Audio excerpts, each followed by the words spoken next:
Il titolo del nostro corso è Atelier di lettura espressiva emozionale.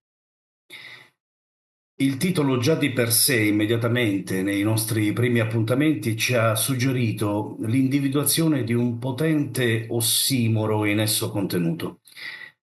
Una lettura fluente, incisiva, emozionante, non può prescindere dal dato oggettivo di natura squisitamente tecnica, questo è chiaro, e quindi ci siamo immersi nella conoscenza della respirazione, articolazione, dell'emissione vocale, la padronanza della fonetica e giù di seguito elementi tecnici di dizione, prosodia e svariate tecniche teatrali, attoriali e soprattutto vocali.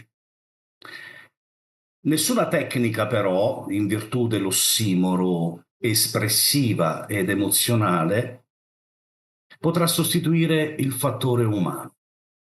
Come a dire che dietro ogni abilità di manipolare la materia prima, in questo caso e nel nostro caso la parola, esiste l'anima dell'artigiano, in questo caso il lettore, che è capace attraverso la modulazione della voce di aprire abissi su quanto è capace egli stesso di mettere in gioco a livello di emozioni e di stati d'animo.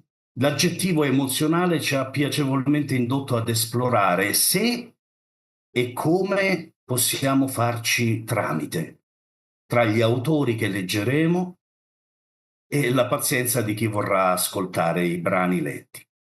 Leggere è come navigare, ce lo siamo detti in diverse maniere, e navigare con tutte le regole che sottendono ad una sicura navigazione. Ma leggere è anche essere pronti a gestire la tempesta emotiva, quando essa ci viene incontro dopo aver varcato quelle che abbiamo chiamato le colonne d'Ercole, simbolo per noi, archetipo per noi e confine tra le acque calme di quanto già conosciamo, e quindi è in nostro potere, e l'ignoto, il non ancora esplorato, specialmente quando esso coincide con la necessità di esplorare se stessi e quindi conoscere se stessi. Questo è in sintesi il mestiere dei nostri 10 lettori che oggi si esibiranno.